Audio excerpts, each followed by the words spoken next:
that really blew my mind is almost everything we think we know about addiction is wrong.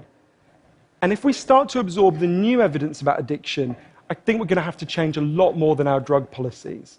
But let's start with what we think we know, what I thought I know, right? Let's think about this middle row here, right?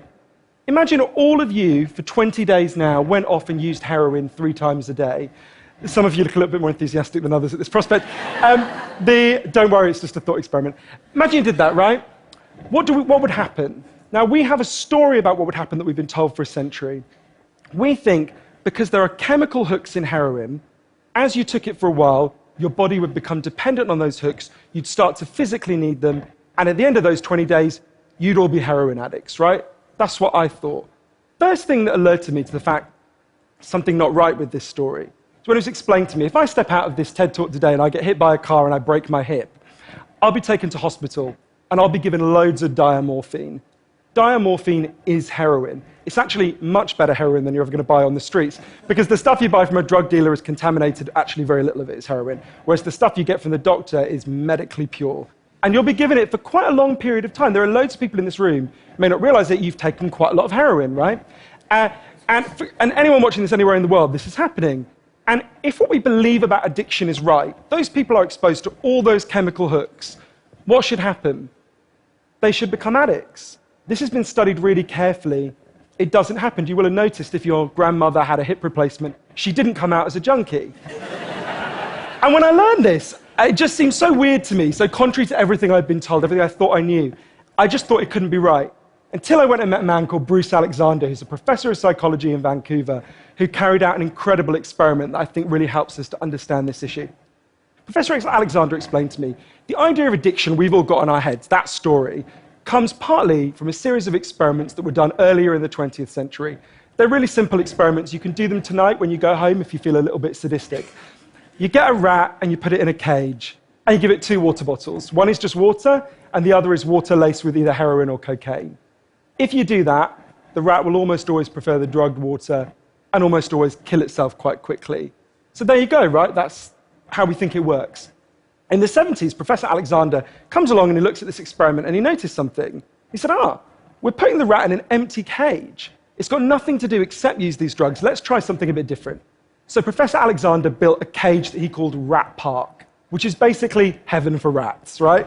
They've got loads of cheese, they've got loads of colored balls, they've got loads of tunnels. Crucially, they've got loads of friends, they can have loads of sex, and they've got both the water bottles, the normal water and the drugged water. But here's the fascinating thing. In Rat Park, they don't like the drugged water. They almost never use it. None of them ever use it compulsively. None of them ever overdose. You go from almost 100% overdose when they're isolated to 0% overdose when they have happy and connected lives. Now, when he first saw this, Professor Alexander thought, maybe this is just a thing about rats. They're quite different to us. Maybe not as different as we'd like, but But fortunately, there was a human experiment into the exact same principle happening at the exact same time. It was called the Vietnam War. In Vietnam, 20% of all American troops were using loads of heroin. And if you look at the news reports from the time, they were really worried because they thought, my God, we're going to have hundreds of thousands of junkies on the streets of the United States when the war ends. It made total sense. Now, those soldiers who were using loads of heroin were followed home. The Archives of General Psychiatry did a really detailed study, and what happened to them? It turns out they didn't go to rehab. They didn't go into withdrawal. 95% of them just stopped. Now, if you believe the story about chemical hooks, that makes absolutely no sense. But Professor Alexander began to think there might be a different story about addiction. He said, what if addiction isn't about your chemical hooks? What if addiction is about your cage? What if addiction is an adaptation to your environment? Looking at this, there was another professor called Peter Cohen in the Netherlands who said, maybe we shouldn't even call it addiction. Maybe we should call it bonding. Human beings have a natural and innate need to bond. And when we're happy and healthy, we'll bond and connect with each other. But if you can't do that because you're traumatized or isolated or beaten down by life, you will bond with something that will give you some sense of relief. Now, that might be gambling, that might be pornography, that might be cocaine, that might be cannabis, but you will bond and connect with something because that's our nature. That's what we want as human beings.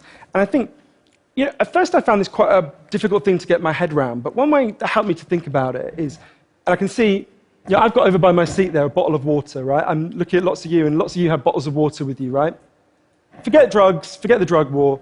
Totally legally, all of those bottles of water could be bottles of vodka, right? We could all be getting drunk, I might after this. But we're not, right? Now, because you've been able to afford the approximately £1 gazillion that it costs to get into a TED Talk, I'm guessing you guys could afford to be drinking vodka for the next 6 months. You wouldn't end up homeless. You're not going to do that.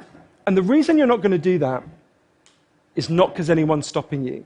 It's because you've got bonds and connections that you want to be present for. You've got work you love. You've got people you love. You've got healthy relationships.